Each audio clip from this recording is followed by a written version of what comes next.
Assalamualaikum warahmatullahi wabarakatuh.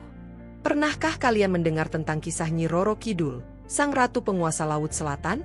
Bagaimana jika ternyata ia pernah menyamar menjadi seorang wanita desa dan jatuh cinta pada seorang pemuda tampan? Kisah ini bukan sekadar legenda, tapi dipercaya terjadi di sebuah desa kecil di pesisir selatan Indonesia. Kali ini, saya akan membagikan kisah misterius yang penuh intrik dan kejutan. Dengarkan baik-baik, karena cerita ini akan membuat kalian terpukau sekaligus bertanya-tanya tentang kekuatan dan rahasia yang tersembunyi di balik Laut Selatan. Di pesisir selatan Sukabumi, terdapat sebuah desa kecil bernama Desa Pelangi. Desa ini dikenal karena keindahan pantainya yang memesona dan lautannya yang biru jernih. Warga desa hidup damai dengan mata pencaharian utama sebagai nelayan. Namun, desa ini juga menyimpan cerita lama yang sering menjadi peringatan. Jangan pernah meremehkan kekuatan Laut Selatan, apalagi saat bulan purnama tiba. Di desa ini tinggal seorang pemuda bernama Arya, yang menjadi kebanggaan masyarakat. Arya memiliki wajah tampan, tubuh kekar, dan keberanian luar biasa. Ia seringkali pergi melaut sendirian meskipun cuaca buruk. Arya adalah anak tunggal dari keluarga nelayan sederhana. Ibunya, Mak Surti, sering mengingatkan Arya untuk berhati-hati. Arya, jangan pernah menantang laut. Ingat, laut itu bukan hanya air dan ombak, tapi juga rumah bagi mereka yang tak kasat mata, pesannya suatu pagi. Namun, Arya hanya tersenyum. Ia tidak terlalu percaya pada cerita-cerita mistis.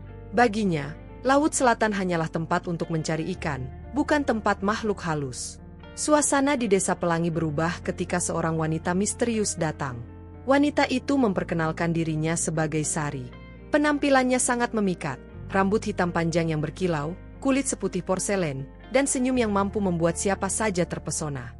Tak ada yang tahu dari mana ia datang, tetapi warga desa segera menyukainya karena keramahannya. Namun, ada sesuatu yang aneh tentang Sari. Ia selalu terlihat di sekitar Arya, seolah-olah mengamatinya dari kejauhan. Bahkan, beberapa tetua desa merasa merinding setiap kali berpapasan dengannya. "Hati-hati, Arya," ujar Pak Lurah. Wanita itu terlalu sempurna untuk manusia biasa. Arya, yang biasanya cuek, mulai tertarik pada Sari. Ia merasa ada sesuatu yang unik dari wanita ini, meski ia tak bisa menjelaskan apa. Ketika mereka berbincang untuk pertama kalinya di pinggir pantai, Arya merasa seolah-olah waktu berhenti. Namun, malam itu, ombak di Laut Selatan mulai bergejolak tanpa alasan. "Kenapa ombak seperti ini, padahal langit cerah?" tanya seorang nelayan. Tak ada yang tahu jawabannya, tetapi Mak Surti yang mendengar kegaduhan itu mulai berdoa dalam hati. "Ya Allah, lindungilah anakku," gumamnya. Malam itu, Desa Pelangi terasa lebih mencekam dari biasanya. Ombak besar menggulung tanpa henti, meski tidak ada tanda-tanda badai. Warga desa berkumpul di balai desa, membahas fenomena aneh ini.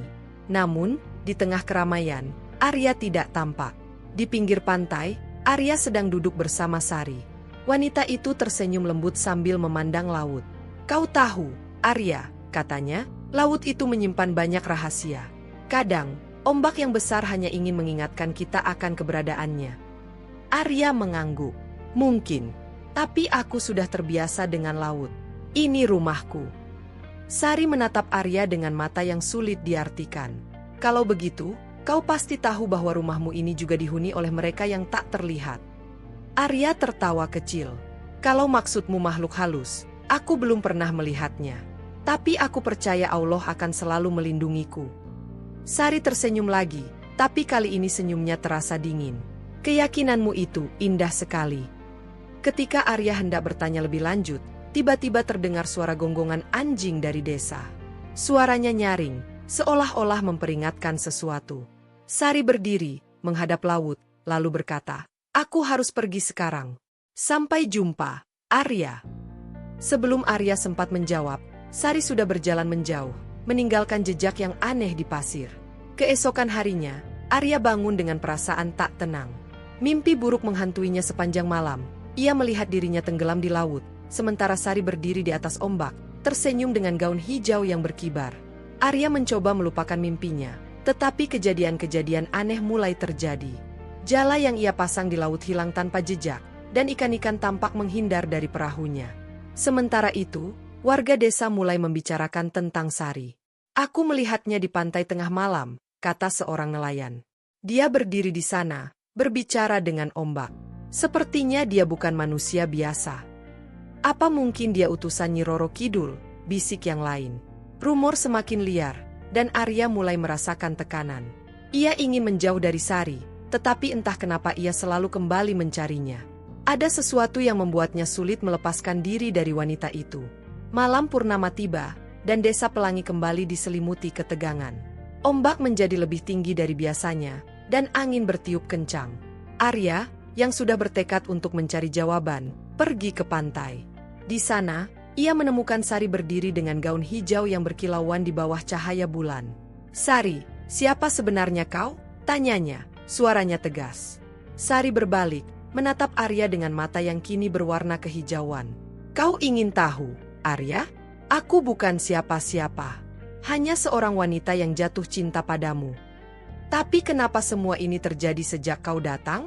Ombak besar, mimpi buruk, semuanya terasa salah." Arya membalas. Sari menghela napas panjang. "Arya, aku sudah mencoba menjadi manusia biasa untukmu. Tapi kau benar, aku bukan seperti yang lain. Aku adalah Nyi Roro Kidul, Ratu Laut yang berkuasa di sini." Arya terdiam, tubuhnya membeku. Udara di sekelilingnya tiba-tiba terasa dingin. "Dan aku ingin kau menjadi milikku, Arya," lanjut Sari dengan nada yang lembut namun mengancam. Arya menatap Sari dengan penuh keterkejutan. Kata-kata wanita itu seolah menggema dalam pikirannya, mengoyak logika yang ia pegang teguh selama ini. "Menjadi milikmu? Apa maksudmu?" tanyanya dengan suara bergetar. Sari mendekat, langkahnya ringan namun meninggalkan bekas aneh di pasir. Ombak seperti bergerak mengikuti iramanya. "Arya, aku telah mengamati kehidupan manusia selama ratusan tahun. Namun baru kali ini aku menemukan seseorang sepertimu, berani, tampan, dan memiliki hati yang tulus." Arya mundur selangkah, tetapi Sari terus mendekat. "Aku bisa memberimu segalanya. Kekayaan, kekuatan, kehidupan tanpa batas waktu. Kau hanya perlu menerima tawaranku dan meninggalkan kehidupanmu di desa ini." Arya menggertakkan gigi. "Tapi aku tak butuh itu semua. Aku punya keluarga, sahabat, dan kehidupan sederhana di sini. Itu sudah cukup untukku." Sari tersenyum tipis, tetapi ada kekecewaan yang tergambar jelas di wajahnya. "Aku sudah menduga kau akan berkata demikian. Tapi apakah kau rela meninggalkan mereka ketika bahaya datang karena penolakanmu?" Malam itu, ombak semakin besar. Suaranya bergemuruh, seakan laut sedang murka. Di desa, para warga berkumpul dengan cemas. Beberapa orang tua mulai melakukan doa-doa khusus, berharap badai segera mereda. Mak Surti, yang menyadari Arya belum pulang, memohon pada warga untuk mencarinya. "Dia pasti di pantai," ujarnya dengan suara panik. Arya tidak pernah meninggalkan rumah tanpa memberitahu. Namun, tidak ada yang berani melawan badai malam itu, kecuali Pak Lurah dan beberapa orang pemberani. Di tengah situasi kacau, seorang dukun tua yang sudah lama dianggap sebagai penjaga spiritual desa datang ke rumah Mak Surti. Namanya Mbah Tarmi, seorang wanita tua yang dikenal memiliki penglihatan tentang hal-hal gaib. "Mak Surti, anakmu sedang menghadapi ujian besar," kata Mbah Tarmi. Wanita yang mendekatinya bukan manusia biasa. Dia adalah Nyi Roro Kidul. Mak Surti terkejut. "Allah, lindungilah anakku. Apa yang harus aku lakukan, Mbah?" Mbah Tarmi memegang tangan Mak Surti. "Doa adalah senjatamu, tapi Arya sendiri yang harus membuat pilihan. Tidak ada seorang pun yang bisa memaksanya kecuali dia berserah kepada kehendak Allah." Sementara itu, Arya terus berusaha menghindari Sari. Tetapi langkahnya terasa berat, seolah pasir di bawahnya menahan setiap gerakannya. "Arya, aku tidak ingin memaksamu. Tapi kau harus tahu, jika kau menolak, aku tidak akan bertanggung jawab atas apa yang akan terjadi pada desamu," kata Sari dengan nada penuh amarah yang terselubung. Arya berhenti, lalu menatapnya dengan penuh keberanian. "Kalau memang itu kehendakmu, maka lakukanlah. Tapi aku tidak akan pernah menyerahkan diriku kepada siapapun selain Allah." Ucapan Arya membuat Sari terdiam. Namun, senyumnya segera berubah menjadi seringai. "Baiklah, Arya. Kita lihat seberapa kuat keyakinanmu."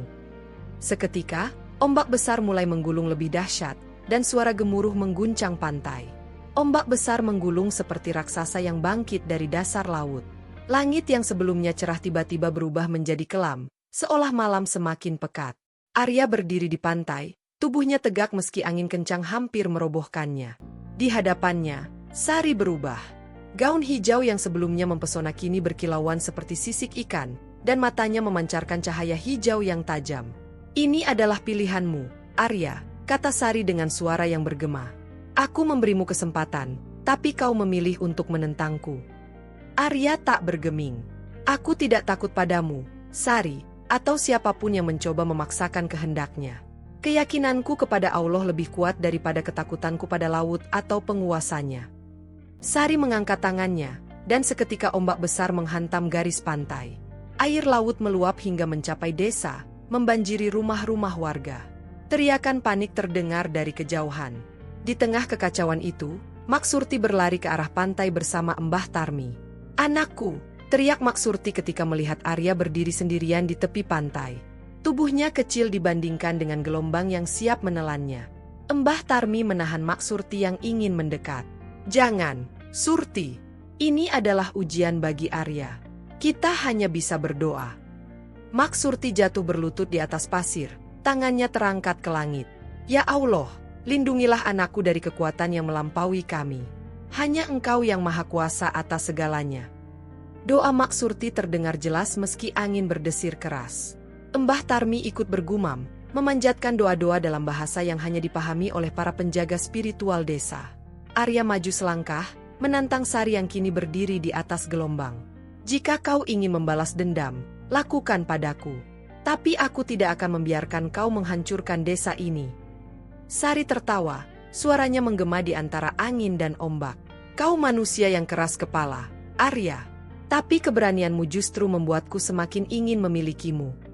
Tiba-tiba, Sari mengangkat tangannya lagi, dan air laut membentuk pusaran besar di sekeliling Arya. Angin berputar dengan dahsyat, membawa butiran pasir yang menyakiti kulit. Namun, Arya tetap berdiri tegak. Dengan suara yang lantang, Arya berdoa, "Ya Allah, aku menyerahkan diriku sepenuhnya kepada MU. Jika ini adalah takdirku, maka aku menerimanya. Tapi aku mohon, selamatkan desaku dan semua orang yang aku cintai." Doa Arya terdengar seperti lonceng yang memecah badai. Tiba-tiba, angin berhenti berhembus, dan pusaran air di sekeliling Arya mulai mereda. Ombak besar yang siap menerjang desa perlahan-lahan surut. Sari menatap Arya dengan sorot mata yang penuh keheranan dan amarah. "Apa yang telah kau lakukan?" Arya menatapnya kembali, kali ini dengan ketenangan yang luar biasa. "Aku tidak melakukan apa-apa. Semua ini adalah kehendak Allah." Wajah Sari berubah menjadi suram. Ia berbalik, lalu melangkah mundur ke dalam laut. Namun sebelum menghilang sepenuhnya, ia berkata dengan nada yang rendah, "Kau menang kali ini, Arya. Tapi aku akan kembali." Fajar menyingsing di desa Pelangi, membawa harapan baru setelah malam penuh ketegangan. Ombak yang semula ganas kini kembali tenang, seolah-olah tak pernah terjadi apa-apa. Penduduk desa keluar dari rumah mereka dengan wajah penuh rasa syukur. Beberapa orang langsung berlutut di atas pasir, memanjatkan doa kepada Allah atas keselamatan mereka. Namun, di pantai, Arya berdiri diam. Tubuhnya lelah, tetapi hatinya penuh rasa lega. Sinar matahari yang hangat menyentuh wajahnya, seperti menyambutnya kembali ke dunia nyata. Maksurti dan Mbah Tarmi akhirnya sampai di sana. Melihat Arya selamat, Maksurti segera memeluk anaknya erat-erat, air mata membasahi pipinya. "Anakku, kau selamat. Allah Maha Besar." Arya tersenyum kecil sambil menenangkan ibunya. "Aku baik-baik saja, Mak. Jangan khawatir. Semua sudah berakhir." Namun, Mbah Tarmi memperingatkan dengan nada serius. "Belum selesai, Arya. Sari, atau Nyi Roro Kidul, tidak akan melupakan apa yang terjadi malam ini. Kau telah menolak tawarannya, dan itu adalah hal yang besar. Kau harus selalu waspada." Arya mengangguk. "Aku mengerti, Mbah. Tapi aku tidak takut. Selama aku tetap berserah kepada Allah, aku percaya tidak ada yang bisa menyakitiku." Ketika siang tiba, para penduduk desa mulai memeriksa kerusakan yang ditinggalkan oleh badai semalam. Banyak perahu yang rusak, jala yang hilang, dan beberapa rumah di tepi pantai hancur diterjang air laut. Namun, tidak ada korban jiwa, yang bagi mereka adalah sebuah keajaiban. Pak Lurah berbicara kepada warga di balai desa. Kita harus bersyukur karena masih diberikan keselamatan. Namun, kita juga harus ingat untuk selalu menjaga hubungan kita dengan Laut Selatan. Jangan pernah meremehkan kekuatannya. Kata-kata Pak Lurah membuat warga terdiam. Mereka mulai menyadari bahwa apa yang terjadi semalam bukanlah sekadar badai biasa, melainkan peringatan dari sesuatu yang jauh lebih besar. Beberapa hari berlalu, dan kehidupan di Desa Pelangi perlahan kembali normal. Namun, Arya mulai menyadari adanya keanehan. Setiap kali ia pergi melaut, ia merasa ada sesuatu yang mengawasinya dari kejauhan. Ombak di sekitarnya seringkali membentuk pola-pola aneh, seperti tanda bahwa seseorang masih memperhatikannya. Bukan hanya Arya yang merasa demikian. Beberapa warga desa juga melaporkan melihat bayangan seorang wanita berjalan di tepi pantai saat malam hari. Sosok itu selalu terlihat mengenakan gaun hijau, dengan rambut hitam yang panjang menjuntai. "Apakah itu Sari?" tanya seorang nelayan kepada Pak Lurah. Pak Lurah hanya menggeleng, tetapi sorot matanya menunjukkan kekhawatiran yang mendalam. "Jangan pernah sebut namanya. Kita hanya bisa berdoa agar dia tidak kembali." Di tengah semua keanehan itu, Arya merasa semakin mantap untuk melanjutkan hidupnya di desa. Ia tahu bahwa ancaman dari Nyi Roro Kidul mungkin tidak akan pernah hilang sepenuhnya, tetapi ia juga tahu bahwa hidupnya adalah milik Allah, bukan milik siapapun. "Aku tidak akan meninggalkan desaku," kata Arya kepada ibunya suatu malam. "Ini adalah rumah kita, dan aku akan melindunginya dengan cara apapun." Mak Surti hanya mengangguk sambil memanjatkan doa dalam hati. Namun, jauh di dalam hatinya, Arya tahu bahwa pertempuran sejatinya baru saja dimulai. Beberapa minggu berlalu, Desa Pelangi tampak seperti biasa. Namun, bagi Arya, kehidupan tidak pernah kembali sepenuhnya normal. Ia sering bermimpi tentang lautan. Dalam mimpinya, ia melihat bayangan Sari, dengan gaun hijaunya yang berkilauan, berdiri di atas ombak, memanggilnya dengan suara lembut namun penuh ancaman. Suatu pagi, saat Arya pergi melaut, ia melihat sesuatu yang aneh. Air laut di sekitar perahunya berubah warna menjadi hijau tua. Angin bertiup pelan, tetapi ada suara samar yang seperti memanggil namanya. "Arya, Arya." Arya mencoba mengabaikannya, tetapi suara itu semakin jelas. Ia menatap ke laut dan melihat sebuah cermin kecil mengapung di antara ombak. Rasa penasaran mendorongnya untuk mengambil benda itu. Ketika ia menyentuhnya, cermin itu memancarkan cahaya aneh. Di permukaan cermin, ia melihat bayangan Sari tersenyum. "Jangan lupakan aku, Arya," suara Sari terdengar, meskipun bibirnya tidak bergerak. Arya terkejut dan melempar cermin itu ke laut. Ia segera mengayuh perahunya kembali ke pantai, jantungnya berdegup kencang. Warga desa mulai gelisah. Ketika Arya menceritakan pengalamannya kepada Pak Lurah, sang pemimpin desa tampak gelisah. "Ini bukan pertanda baik, Arya. Laut Selatan tidak pernah melepaskan seseorang begitu saja. Kau telah menolak Sari, dan dia tidak akan menyerah dengan mudah." Berita tentang kejadian itu segera menyebar di desa. Beberapa warga mulai merasa takut untuk melaut. Mereka khawatir bahwa kemarahan Nyi Roro Kidul akan kembali menimpa mereka. "Apa yang harus kita lakukan, Lurah?" tanya seorang nelayan tua. Pak Lurah hanya bisa menghela napas panjang. "Kita hanya bisa berdoa.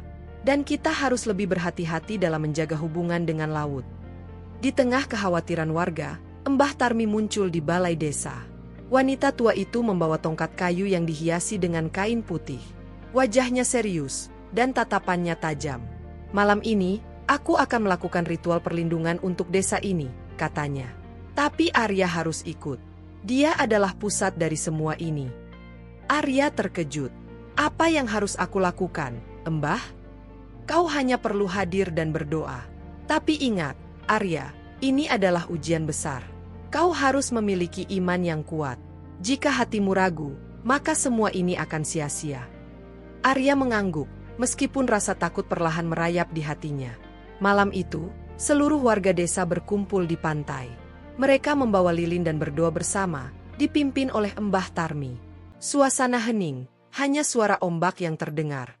Mbah Tarmi berdiri di tengah lingkaran, mengangkat tongkat kayunya ke udara. Ia melafalkan doa-doa dalam bahasa kuno, sementara Arya berdiri di dekatnya, memejamkan mata dan memanjatkan doa dalam hatinya.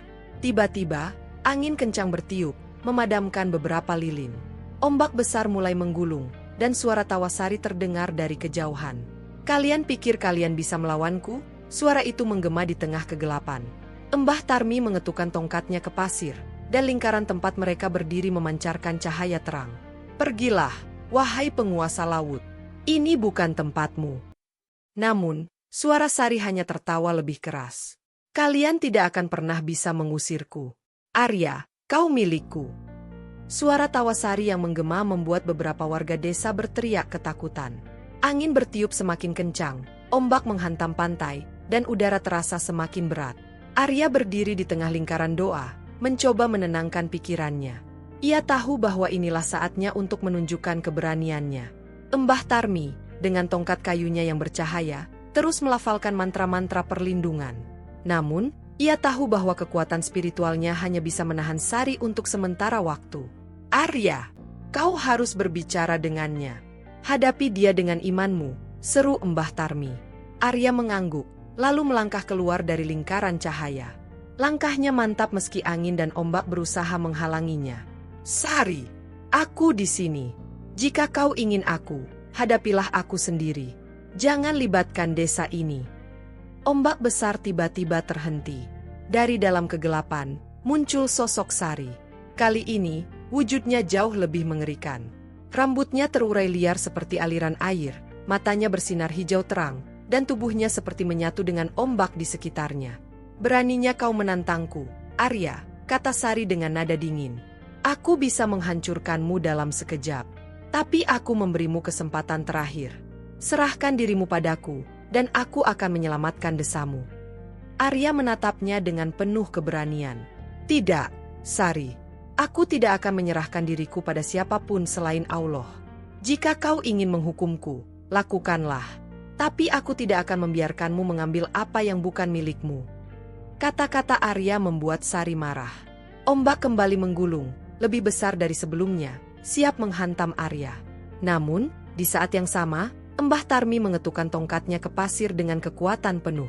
Cahaya terang memancar dari lingkaran doa, membentuk perisai yang melindungi Arya dan warga desa. "Pergilah, wahai penguasa laut. Kau tidak berhak atas jiwa manusia yang berserah pada Tuhannya," seru Mbah Tarmi dengan suara lantang.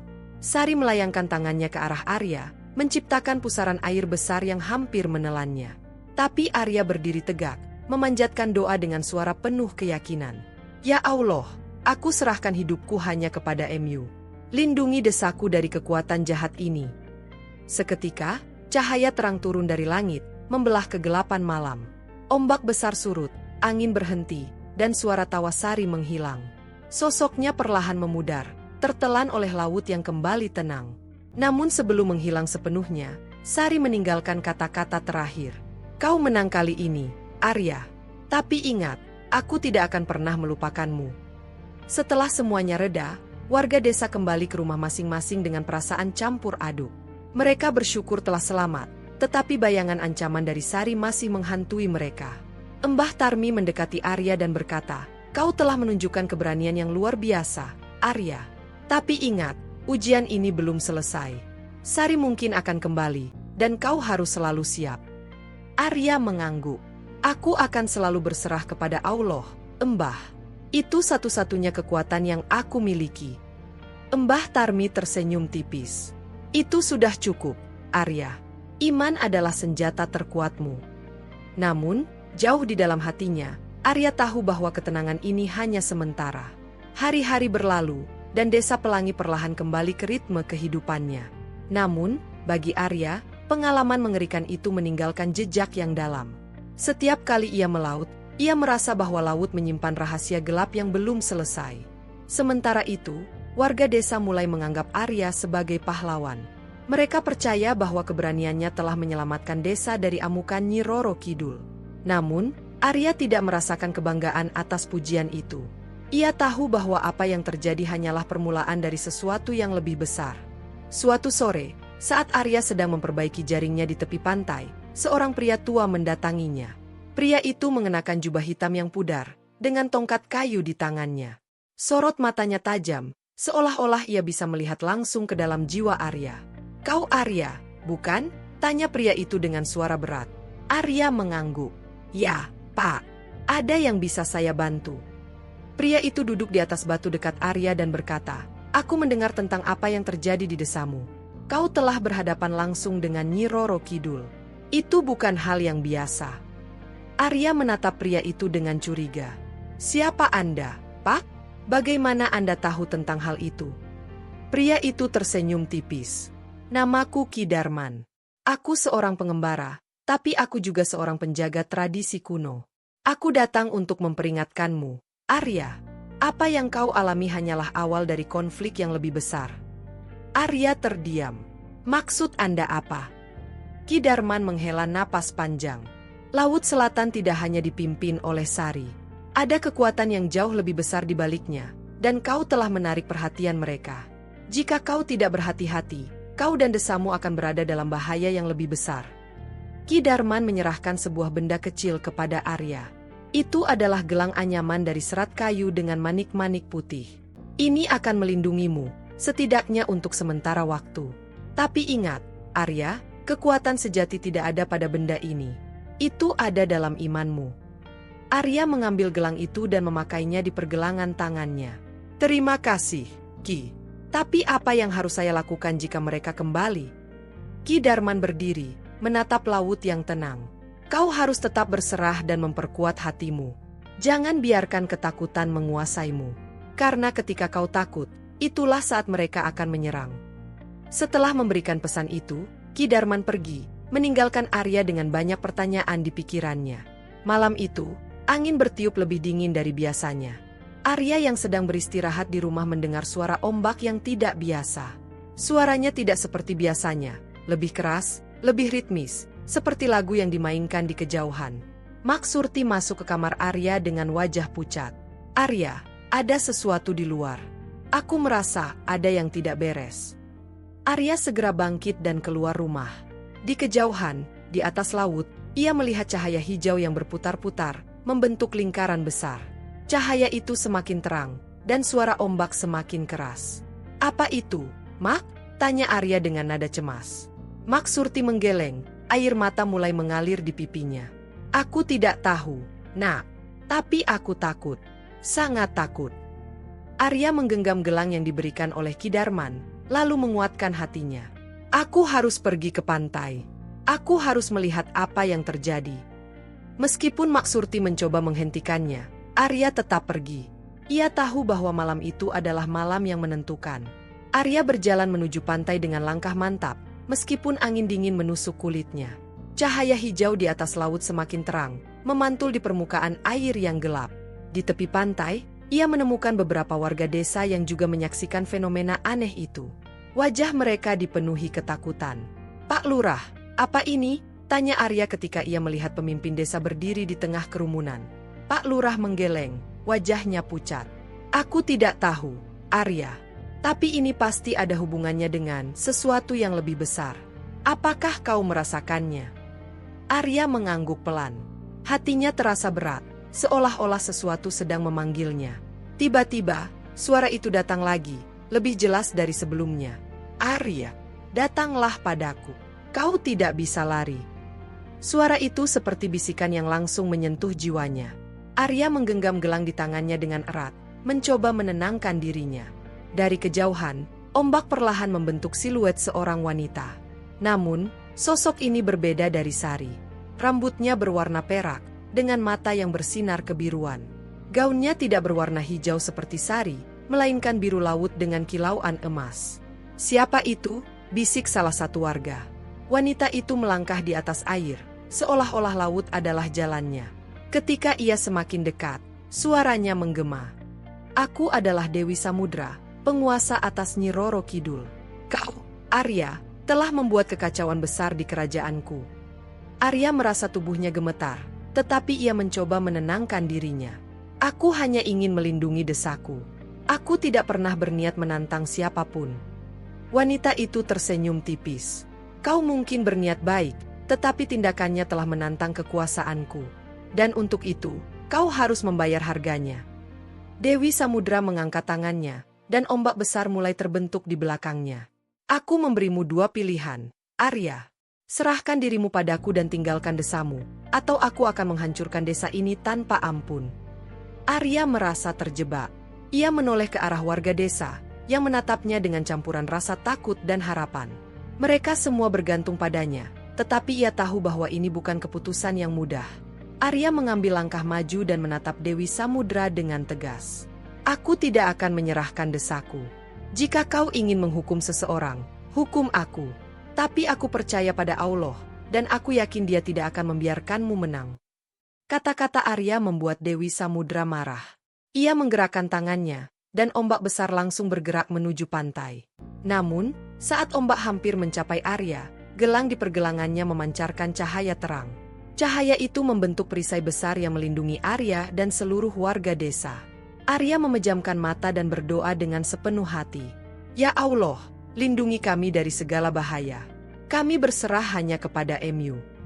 Cahaya dari gelang itu semakin terang, hingga akhirnya menembus ombak besar dan langsung mengenai Dewi Samudra. Wanita itu berteriak kesakitan sebelum akhirnya lenyap dalam kilatan cahaya. Setelah semuanya reda, pantai kembali tenang. Angin yang tadinya dingin kini menjadi hangat, dan cahaya hijau di atas laut menghilang. Warga desa bersorak kegirangan, sementara Arya berdiri di tempatnya dengan tubuh gemetar. Pak Lurah mendekatinya dan menepuk pundaknya. Kau telah menyelamatkan kita semua, Arya. Kau adalah pahlawan. Namun, Arya hanya tersenyum tipis. Dalam hatinya, ia tahu bahwa pertempuran ini telah mengajarkannya tentang kekuatan iman dan keberanian. Tapi ia juga sadar bahwa ancaman dari Laut Selatan mungkin tidak akan pernah benar-benar hilang. Hari-hari setelah pertempuran itu terasa penuh ketenangan, namun bagi Arya, ketenangan itu hanyalah sementara. Desa Pelangi kembali menjalani rutinitas sehari-hari, tetapi ada perasaan yang mengganjal dalam dirinya. Meskipun Dewi Samudra telah menghilang, laut tidak pernah benar-benar tenang, dan ancaman dari Laut Selatan tetap menggantung di udara. Suatu sore, saat Arya sedang duduk di tepi pantai, seorang perempuan datang mendekat. Wajahnya cantik, namun ada sesuatu yang aneh dari tatapannya. Rambutnya terurai panjang, dan pakaiannya tampak seperti terbuat dari aliran air laut. Arya, panggil perempuan itu dengan suara lembut, namun ada kesan mengancam. Arya menatapnya dengan curiga. Siapa kamu? Perempuan itu tersenyum. Aku adalah Sari, yang kau kenal sebelumnya. Tapi aku datang bukan untuk menghancurkanmu, melainkan untuk menawarkan sesuatu yang jauh lebih besar. Arya terdiam, perasaan yang sama seperti dulu kembali datang. Apa maksudmu? Sari melangkah lebih dekat. Aku telah mempelajari banyak hal setelah kejadian itu. Nyi Roro Kidul dan Dewi Samudra adalah dua kekuatan yang berbeda. Aku adalah penguasa dari dunia yang terpisah, dan aku tahu bahwa kau memiliki kekuatan yang belum kamu pahami sepenuhnya. Arya merasa ada sesuatu yang aneh dengan kata-kata Sari. Aku tidak tertarik dengan kekuatan apapun. Aku hanya ingin melindungi desaku. Sari tersenyum lebih lebar, kemudian mengangkat tangannya ke udara. Tiba-tiba, angin berputar di sekitar mereka, dan laut menjadi gelap. Kau akan mengerti, Arya. Keputusanmu tidak pernah hanya tentang desamu. Itu adalah bagian dari takdir yang lebih besar. Tiba-tiba, Sari menghilang dalam pusaran angin. Arya berdiri terkejut, tubuhnya gemetar. Apa yang baru saja terjadi, pikirnya. Tiba-tiba, suara Mbah Tarmi terdengar di belakangnya. Kau telah terpilih, Arya. Takdirmu sudah ditentukan sejak lama. Arya menoleh dan melihat Mbah Tarmi berdiri di sana dengan tatapan serius. Mbah, apa yang sedang terjadi? Apa maksud Sari? Mbah Tarmi menghela napas panjang. Kau telah menghadapi banyak ujian, Arya. Tetapi yang paling berat baru saja dimulai. Sari adalah seorang penjaga yang telah lama mengawasi kehidupan manusia, dan kekuatan yang dimilikinya lebih besar dari yang kau bayangkan. Keputusanmu akan menentukan nasib tidak hanya desamu, tetapi dunia ini. Arya merasa bingung, tetapi ada satu hal yang ia tahu pasti. Apa yang harus saya lakukan, Mbah? Imanmu adalah kunci, Arya, jawab Mbah Tarmi. Kekuatan tidak selalu datang dari kemampuan atau keberanian. Itu datang dari hati yang tulus dan penuh dengan harapan. Arya menatap ke laut yang tenang. Aku tidak ingin kekuatan apapun, Mbah. Aku hanya ingin menjadi bagian dari dunia ini dan melindungi orang-orang yang aku cintai.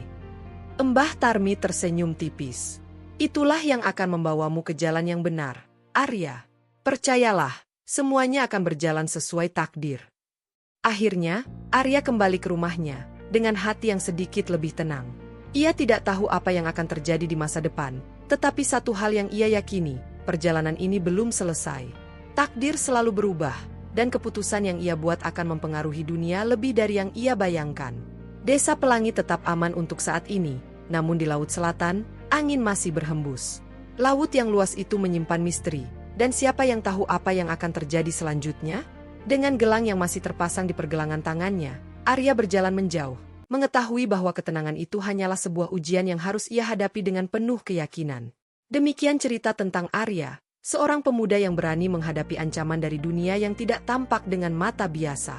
Melalui perjalanan yang penuh tantangan, ia belajar bahwa kekuatan sejati bukan terletak pada kemampuan fisik atau kekuatan magis, tetapi pada iman, keberanian, dan ketulusan hati. Pesan moral dari cerita ini adalah bahwa dalam menghadapi cobaan dan godaan hidup, kita harus tetap teguh pada prinsip dan nilai yang kita yakini.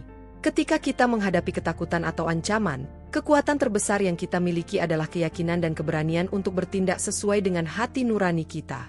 Dalam hidup, takdirmu akan selalu diuji, namun yang terpenting adalah bagaimana kita merespons setiap ujian itu dengan bijak dan penuh kepercayaan kepada Yang Maha Kuasa.